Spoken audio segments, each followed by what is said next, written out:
자, 이와 똑같은 그 내용의, 비슷한 내용의 또 말씀이 또 다른 복음에 기록되어 있습니다. 거기 보면 이렇게 되어 있습니다. 어떤 사람이 밭을 가지고 있는데 자기가 그 밭을 가지고 있다가 죽기 전에 아들에게 물려줬습니다. 그 아들이 그 밭을 물려받았어요. 물려받고 아들은 그 밭을 놔두었다가 있는데 어떤 사람이 그 밭을 개간하고 거기에 싣고 무엇을 하기 위해서 그 아들에게 찾아가서 나에게 팔아라. 그러니까 아들이 내가 그 밭에 일도 안 하고 그냥 내버려뒀는데 저 가지고 있으면 뭐 하겠나 싶어서 팔았어요. 팔고 이 사람은 그 밭을 샀습니다.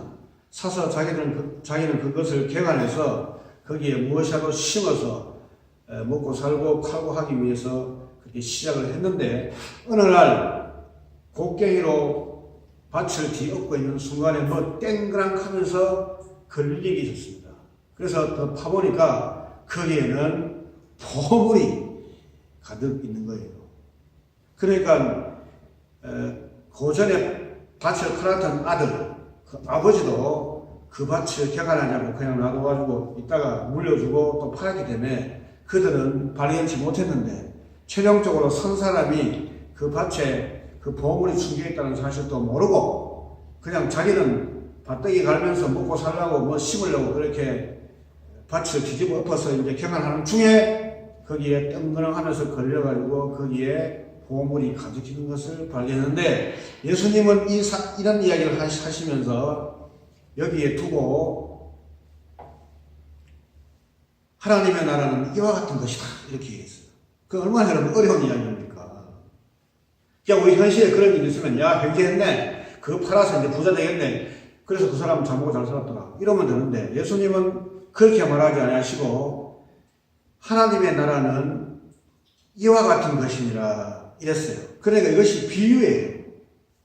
비유고 상징이고 어려운 말로 하면 문학적인 이야기죠. 은유구 이런 것들이에요. 교회를 열심히 그냥 나왔는데도 직책도 받고 대리로 믿었는데도 예수님을 제대로 예수 이름을 알고 이름으로 기도를 하는데 제대로 발견 못하면 뭡니까? 제대로 발견 못하면 밭은 가지고 있지만은 그 사람은 밭으로 끝나죠. 그런데 어떤 사람은 친구에게 억지로 끌려와서 교회 오기 싫었는데 그냥 할 수 없이 직장 상사가 교회에 나가니까 회사에서 좀 편하게 지내려고 하면 교회 좀 나가주면 되잖아요. 그냥 그런 마음을 쏙 나갔는데 또 어떤 사람은 그게 심심해서 또 어떤 사람은 할 일이 없었어.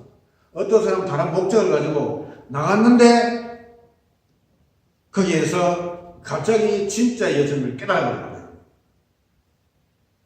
대대로 믿어가지고 우리는 기독교 집안이야 전통 집안이야 이러면서 늘 교회에 내가 뭘 봉사했고 뭘 했고 이렇게 자랑하면서 그렇게 살아왔는데 그 사람은 결국 밭은 자기 것이고 교회는 엄청나게 익숙한데 진짜 예수를 발견 못해가지고 그렇게 된 경우도 있고 타의에 의해서 또 다른 목적에서 나갔는데 예수님을 발견하는 바람에 예수님의 길을 완전히 쫓는 사람이 있고 예수님 보시기에 어떤 사람이 보물을 발견한 사람입니까?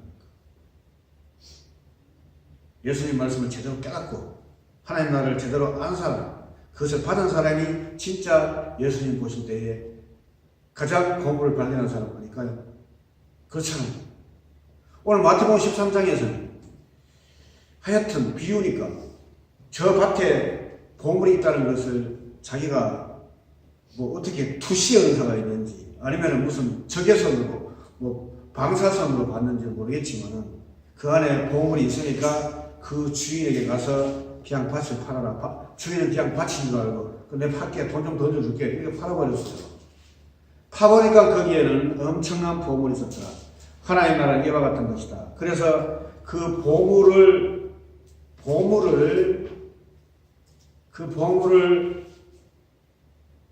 보고 자기는 모든 것을 팔고 그 보물을 샀다 이랬습니다. 이 말도 틀린 말 아니에요. 내가 하나님 나라를 제대로 알고 야 내가 세상에 살았구나.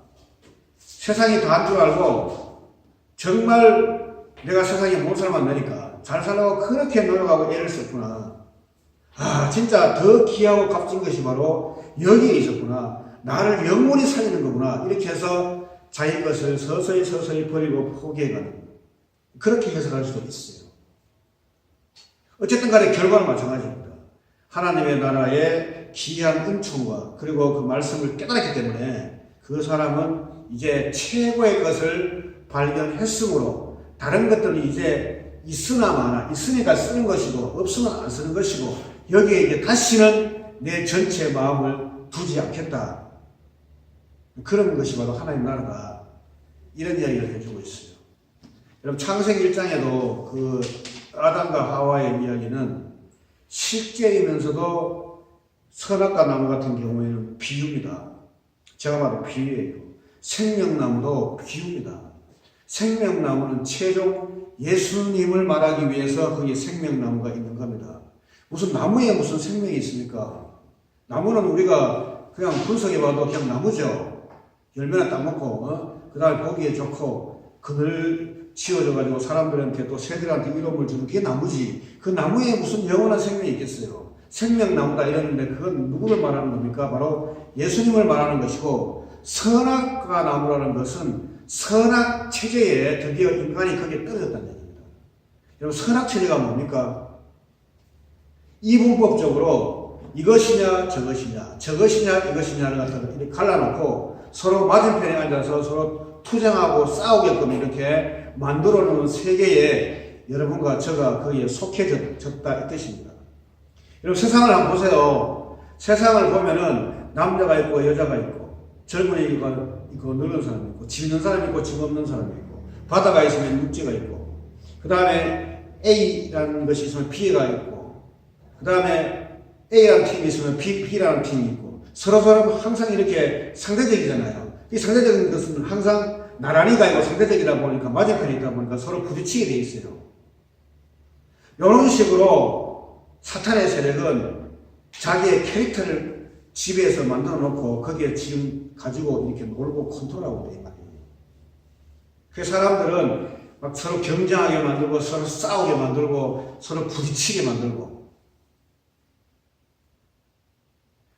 뭐 하라 하지 마라 이거 만들어 가지고 서로 이렇게 또 부딪히게 만들고 분명히 성경 말씀 이렇게 하라 하지 마라 했는데 내가 그럼 해야지 싶어서 열심히 했는데 갑자기 지가 그렇게 못해요. 그럼 어떡할 거예요 지금? 그렇고 남보가 하지 안 하는 사람한테 가서는 제대로 해라 하면서 지적질했는데 결국 자신도 그걸 못했어요. 그럼 그 자신의 말이 무슨 말이에요? 앞뒤가 맞잖아요. 자신도 하면서 해야 되는데 그러나 여러분 사람은 법을 다 지킬 수가 없어요. 여러분 구약성경 보면 율법이 지금 630 몇 개가 나와 있어요. 이거 여러분들 다 지킬 수 있다고 생각해요? 못 지켜요. 그럼 왜 그렇게 만들어놨습니까? 수준이 그거밖에 안 되니까. 이거라도 이런 어떤 질서를 잡기 위해서, 사회 질서를 잡기 위해서 이거밖에 안 되니까 이렇게 율법을 주신 겁니다. 그럼 우리는 원래 율법에 매여 있는 사람이 아니에요. 제가 아침에 이야기했지만은 우리는 이미 그 위에 있는 사람이었는데 이렇게 타락하는 바람에 할 수 없이 이런 것이라도 알아듣게 하기 위해서 이렇게 제시한 겁니다. 우리 이걸 초월해야 돼요. 우리는 이거 위에 있어야 돼요, 원래. 선악에 여러분들 매일 존재가 아니에요. 그러니까 선악과 나무도 하나의 비유죠. 어떤 사실이 있는데. 그러면은 여러 가지 해석이 있습니다만은 결국 예수님을 통해서 성경의 모든 비유와 상징과 은유적인 방법들은 다 이렇게 드러나게 되어 있어요. 그래서 예수님께서는 내가 십자가 죽으실 때 내가 모든 것을 완성했다. 그러면서 예수님은 성령을 통해서 자기 성도들에게 성경 말씀의 비유와 상징 이런 것들을 하나씩 깨우치게 해줘요. 왜? 예수님이 다 완전하게 이루어졌기 때문에. 그래서 예수님이라고 하는 거예요. 자, 고린도전서 2장인가 보면은 자기가 자기 마음을 알죠. 그것도 여러분 일시적이에요. 내일 되면 내가 왜 그랬던가 후회해버려요. 그런 인간은 자기 자신을 원래 모르는 사람들이에요. 왜 그래 모르겠어요? 그것은 바로 누구에게 조종당하기 때문이에요. 우리가 보이지 않는. 그러면서 사람들은 눈에 안 보이니까 나는 내대로 혼자 산다 이 생각하잖아요. 눈에 사람밖에 안 보이니까. 그런데 자기 자신도 자기 스스로 책임을 못 져요. 오히려 인간은 책임을 안 지기 위해서 내가 그보다 더 높은 존재에 있었다는 사실을 갖다가 아예 안 하려고 그래요. 왜냐하면 모든 높은 존재들은 의식이 높은 존재는 원래 같이 함께 책임도 같이 따라요. 큰 일에는 큰 책임이 있다는 말이 있잖아요. 자, 그런데요. 사람은 자기 자신을 좀 안다지 모른다 했는데, 그럼 하나님은 어떻게 알겠어요? 예수님 마음을 어떻게 알겠어요? 그럼 하나님과 예수님 마음을 가장 잘 아는 분이 누구예요? 사람입니까? 아닙니다, 여러분. 하나님 마음을 가장 잘 아는 분은 두 분이에요. 한 분은 예수님이시고 한 분은 성령님입니다. 그래서 고린도서 2장에서는 성령만이 하나님의 일을 안다. 성령만이 하나님의 사정을 안다. 그래서 하나님의 마음을 성령이 아니라 성령이 그것을 담아서 그 다음에 자기가 원하는 사람에게 성령을 주심으로써 그 사람이 드디어 성령을 통해서 예수님을 통해서 하나님을 아는 것이에요. 예수님 빼버리고 성령 빼버리고 하나님 안다 하는 사람이 있다면 그 사람은 완전히 거짓말입니다. 그 사람은 하나님을 그냥 보통 사람들이 아는 하나님이에요. 그것은 그 사이에 악마가 끼어들어가면요 참 골치 아픈 거예요. 유대인과 대제사장과 사두개인과 바리새인들이 예수님을 그렇게 욕하고 대든 것은 뭐냐면 하나님을 아는데 잘못 알아서 그래요. 잘못 알고 있으니까 자기 것이 맞다고 이게 이미 세뇌돼가지고 이게 머리에 굳어가지고 끝까지 고집 부리는 거예요. 예수님이 그렇게 말해요. 그래서 예수님은 엄청나게 양보합니다. 내 보고 내 꼬라지 보고 몸이 같으면은 믿지 말고 내가 말하는 말만 믿어라. 그래도 바리새인과 대제사장들 안 믿었어요. 왜? 이미 악마의 세뇌예요. 가짜 여호와라는 가짜 하나님이라는 것에 세뇌돼가지고 진짜 하나님을 소개하는 예수님을 발로 차버립니다. 그들이 이미 그 당시 그 사회와 그 종교사회 꽉 잡고 있던 사람들이에요. 그러니까 사람들은 그래도 뭐 예수보다 그 사람 말이 맞겠지 하면서 일단 우리가 살고 있으니까 그게 마음을 안심을 한 거예요. 결국 예수님의 말에 의해서 그들은 혹독한 심판을 당합니다. 히틀러를 통해 가지고 유대인들이 예수님 죽인 유대인들이 600만 명 죽어요. 히틀러를 허용해 가지고 악을 허용하는 거예요. 왜? 우리 하나님은 악과 선을 마음대로 주물리기 때문에. 그래서 예수님께 십자가 돌아가실 사람들 밑에서 울었어요. 그러니까 예수님 하시는 말씀이 나를 보고 울지 말고 너와 네 자신을 위해서 울어라. 왜? 제대로 하나님 모르고 하나님 쫓는 어리석은 사람들 때문에.